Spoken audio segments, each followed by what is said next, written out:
14, chapters 1 through 14. Do not let your hearts be troubled. You believe in God, believe also in me. My Father's house has many rooms. If that were not so, would I have told you that I am going there to prepare a place for you? And if I go and prepare a place for you, I will come back and take you to be with me, that you also may be where I am. You know the way to the place where I am going. Thomas said to him, Lord, we don't know where you are going, so how can we know the way? Jesus answered, I am the way and the truth and the life. No one comes to the Father except through me. If you really know me, you will know my Father as well. From now on, you do know him and have seen him. Philip said, Lord, show us the Father, and that will be enough for us. Jesus answered, Don't you know me, Philip, even after I have been among you such a long time? Anyone who has seen me has seen the Father. How can you say, show us the Father? Don't you believe that I am in the Father, and the Father is in me? The words I say to you, I do not speak on my own authority. Rather, it is the Father living in me who is doing his work. Believe me when I say that I am in the Father and the Father is in me, or at least to believe on the evidence of the works themselves. Very truly, I tell you, whoever believes in me will do the works that I have been doing, and they will do even greater things than these, because I am going to the Father. And I will do whatever you ask in my name, so that the Father may be glorified in the Son. You may ask me for anything in my name, and I will do it. The word of the Lord.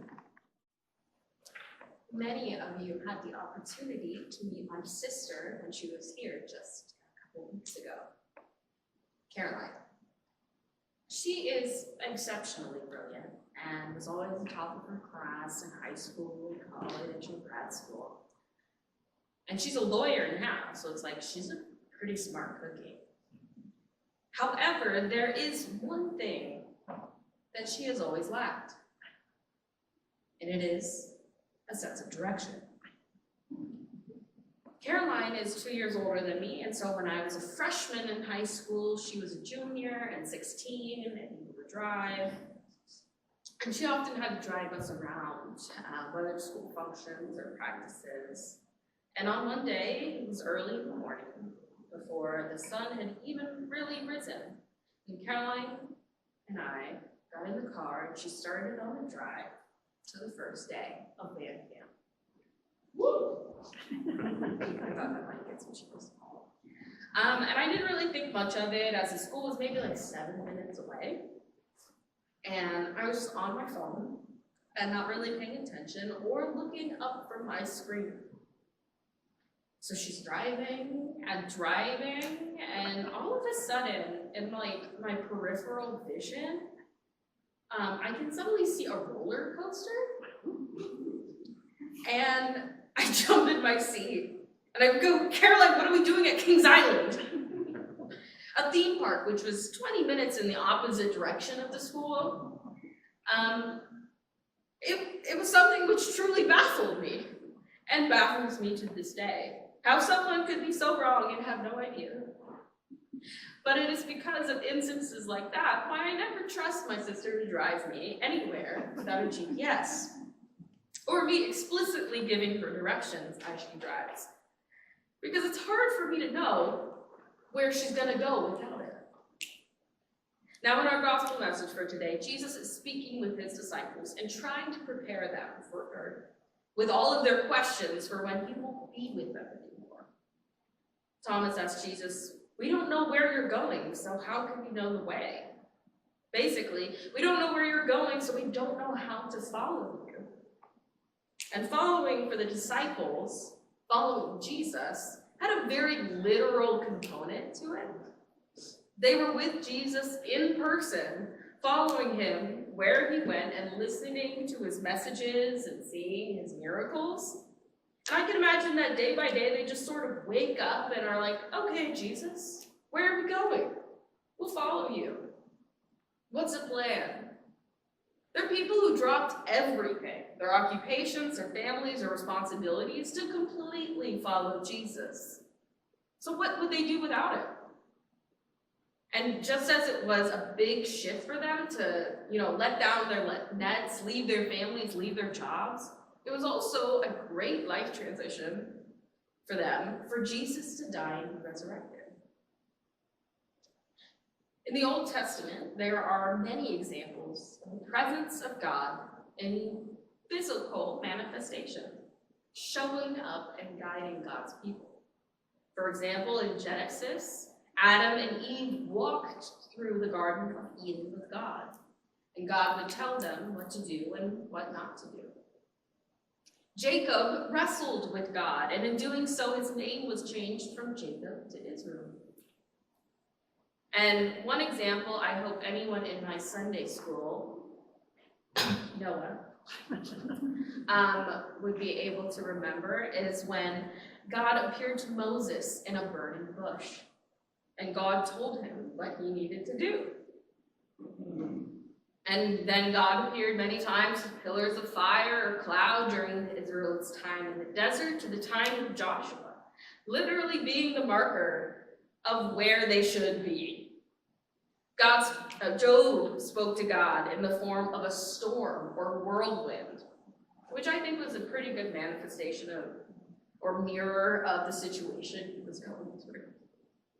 So even before the incarnation of Christ, God made flesh on earth. God had been showing up. So I think this is where Philip might be when he asks Jesus to show them the Father. When Jesus tells them that he will be leaving, but preparing a place for them in his Father's house, they start to think, oh, what are we going to do without Jesus? And maybe Philip was going, okay, Jesus won't be here. Next option, why not God? And maybe he just tries to, find another sense of guidance. Maybe it's like, oh, we don't have Coke, maybe Pepsi will work. We don't have the Son, maybe the Father. Or maybe it's more like, oh, you can't help me, can I talk to the manager? But ultimately, so you're saying that you and God are the same, and you are the way and the truth and the life. Can I see another sign to trust that this is for real? And maybe it's a concept that's easier for the disciples to understand later, when in Hebrews 11 it says, faith is being sure of what we hope for and certain of what we do not see. But of course, along with faith comes trust. Trust is built over time in relationship. Something I think the disciples should have had after their journey with Jesus.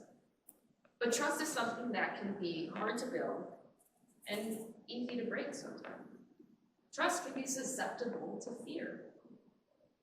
The easy antonym to trust would be distrust. But I'd say trust and fear can be pretty opposed as well. And I don't want to say that the presence of fear means the absence of trust. I'm just trying to point out that if you're not too careful, the little veins of fear can do real damage to your trust. That's where the mind can go sometimes. And you can panic and start to try and make it on your own. Or when you don't know the plan, you think, ultimately, maybe there isn't a plan. And you fall into despair. Maybe that you've been praying to God and are asking for a plan over and over again, but you haven't heard anything yet. And your mind or the enemy might tell you, I guess maybe God doesn't have a plan for me, or maybe I'll never find out what that plan might be. And church, I'll tell you what, I love a plan. But God has shown me many times that it's not my plans. I've made plans, and they have failed. And I've been worried. Worried that my next move isn't the right one, and maybe waiting for the next shoe to drop. Church, we live in unprecedented times. A statement for the ages. We don't know where we're going. We don't. But we trust in God to see us through. As most, if not all of you know, when I decided to come to Boston to go to BU, it's Montague Williams that recommended I check out this church. And when I moved into my apartment in August before the school year, and I'd only been here maybe a couple weeks, I thought to myself, I'm gonna go to Bethel this Sunday. I thought that in my mind. I was like, okay, finally, it's my choice, I'll go. And that Friday, the School of Theology at BU had a barbecue to sort of kick off the year. And that's when I met a friend of hers, Lisa, who happened to be a pastor at Bethel. I mentioned I'm planning to go on Sunday. And we make a connection. And then on Sunday morning, I'm like pulling up and I'm not sure where to park, because whether it's over there or over here. And the parking lot is like pretty much empty because it's 9:45 and it's so early. And I get out of my truck and there's a woman coming out of her car and she just goes, "Hey, are you Lisa's friend?" And I'm looking around. It's nobody else but me here. And that woman, Laura Hahn, guided me in the church, showed me where she sat so I'd be able to sit next to her. And so I might be able to say, oh, I had that planned. It was my plan to come that Sunday. But God prepared the way for me. God helped me to meet my faith along the road. God took my faith and built trust every step of the way. And Jesus tells the disciples, I am preparing a place for you. You know the place. And when the disciples thought, maybe we don't know the place, Jesus assured them, I am preparing a place for you. And even if you're unsure, I'm coming down and I'm getting you. You're not going to be left. I prepared a place for you, and you are going to be there. And while the disciples were stuck in the weeds of, do I turn left to get there? Do I turn right? Does the room you prepared for me, is it painted blue? Because I really prefer green. Jesus says, I have prepared a place for you, and you are going to be there. So church, let me remind you that when you feel like you need your GPS, or that maybe you printed out MapQuest and you left it at the last pit stop. When you have questions that you don't know the answer to, Jesus will get you there. Jesus has it all prepared, a place for you in his Father's house. Do not worry too much about this way or that way. Jesus will get you there. The glory of the Father is revealed in him. Jesus is the way and the truth and the life. Jesus will get you there. When your car breaks down, when you lose your job, when your pastor decides to move to California, Jesus is still getting you there. Jesus is getting us there, church. And there is a place prepared for us, not only in heaven, but together. There is a place for us to continue worshiping God. There is a place for us to be in community with one another. I give no promises to what that will look like, church, but Jesus will get us there. Not just by what each of us decide to think, or what we think we plan, but Jesus will get us there.